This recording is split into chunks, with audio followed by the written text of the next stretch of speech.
My Land Rover Defender's just passed its MOT with no advisories. I was really happy with it, but the MOT is quite a low standard overall. It's obviously for roadworthy vehicles, but I like to go beyond it. So there's a few things with the MOT tester. He's really into Land Rovers, and we had a really good chat together. Show me a few points where he thought could be improved, which is really good, because there's a few nook and crannies what I hadn't really thought of. And there's a few other things at the front as well, a little bit of surface rust, which I'm going to scrape off today. I'm also going to Lanoguard it all. It does look good underneath, but I think we can still top it up for the sort of the summer, going away on a sort of month road trip soon. So I want it to be nice and sorted, especially going near the sea air and sea water and things going on it. And obviously if it rains as well, and crud going into the actual kind of rear cross member there. So a few things what I want to do: get it tidied up a little bit underneath, get some wire brushing going on, and get the Lanoguard on, and I'll show you how. So here's my top up for the Lanoguard. It's just a little 2 litre tub, but this should easily do one plus maybe another vehicle. I'm hoping not to do too much coverage on the Land Rover today, and hoping to use it on the pickup truck as well, but we'll see how we get on. I already have the squirter, so you actually buy this originally, and definitely keep hold of it, because you know, you can just buy the top ups. It's got a little circlet there. Obviously you feed that into the tub and adjust the cap accordingly, and it just saves you buying this twice. So if you do buy a Lanoguard, definitely don't throw this away, and I definitely would recommend it. It's just nice and easy, the sprayer, and it's really quick delivery as well. Good product.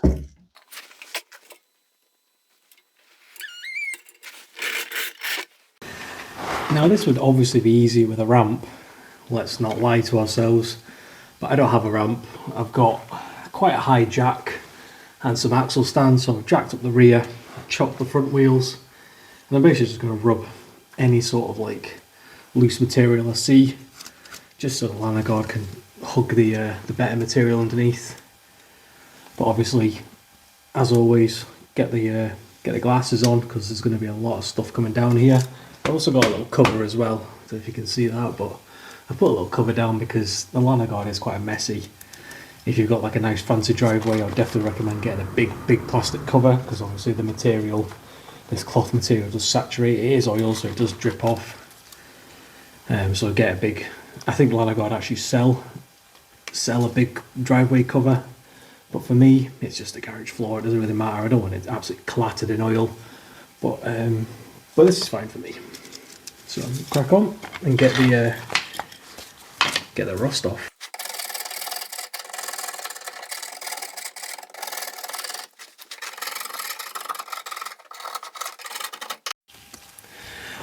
Fuel tank cover. Started to take off the actual underseal. It's actually quite hard, the underseal. Comes off quite easily. Chipping away, and made a big hole here, and this whole panel here, you can probably hear that. Actually, it's just like broken off. So yeah, it's goose that bit there anyway. Yeah, I mean, it's not a huge job to change all this, I suppose, but obviously not going to happen before the road trip. It's going to happen after it.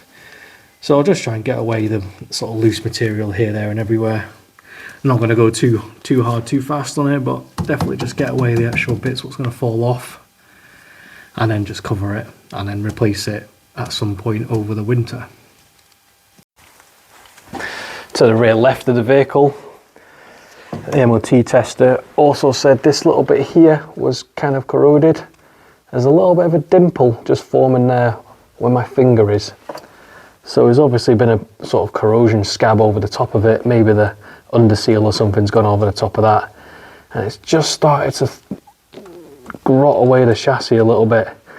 So it's kind of a good job he did pick that up. He didn't give it an advisory, obviously, because it's not holed or anything like that, but this is certainly going to be treated really well. What I might do is I might clean it up with a bit of emery cloth, get a nice surface on it, get a bit of grease on it, and the Lanoguard over the top of it. That's the rear left now cleaned up as well. There's quite a bit of corrosion hiding down here as well, just gathering. So I've had to really dig that out. A little bit thin maybe the actual plate there, but it's not too bad. Obviously delaminated here on the rear cross member, delaminated there. Common problem, kind of lumping up there as well, lumping up in different places. But yeah, all relatively clean. I would love to just shot blast all this, just get it all stripped off and just shot blast it all, but practically it's not really going to happen.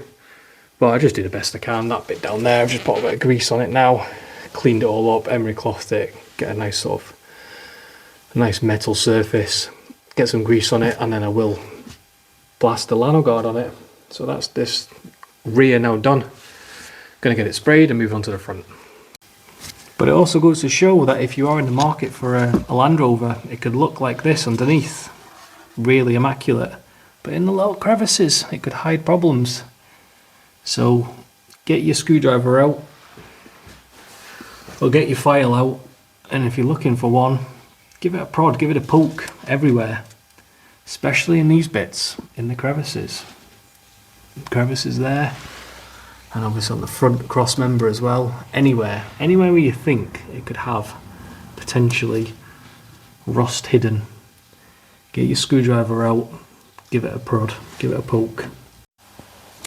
Under the front of the vehicle now, this is the front right. As you can see, there's just surface rust here and there on these bits. Gonna get the wire brush out, just give it a clean off. One thing I noticed when I was doing my pre-MOT inspection was the actual pitting of these kind of like chalice cups now, and they're just getting a little bit old, starting to weep a little bit as well. I keep cleaning them up as well, but obviously the seal is starting to weep out now. I suppose that's what happens over time. The top here as well, the kind of gasket as well, is starting to rust away. You can even pick little bits off, see with my fingers there, just that little bit. So after the road trip, I do eventually want to take off this entire section and replace it, but they are quite expensive because you have to buy this because this is pitted. You have to buy the O-ring, you have to buy all the nuts and bolts, all the consumables, the gaskets, etc, etc. So maybe £200 roughly, maybe more than that, maybe that aside. I've not really looked properly, but I'll have a look and put it in the comments.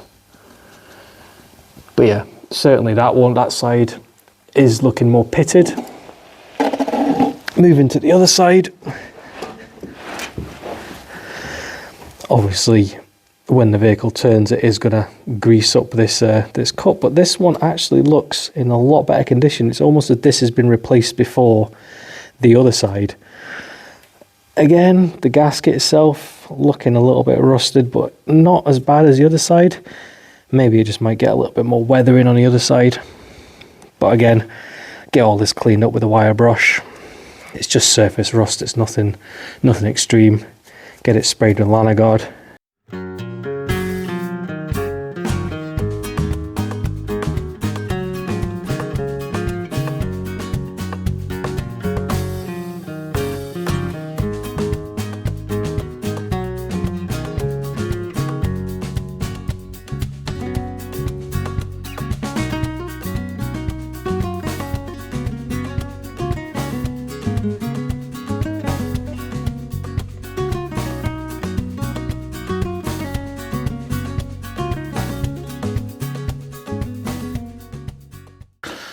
Oh, that's the Lanoguard now complete. I would definitely recommend it as an interval sort of application. So you want your sort of big heavy underseal going on first, and as a sort of 6 monthly or even a 12 monthly, say underseals every year or every 2 years, maybe the Lanoguard in between that.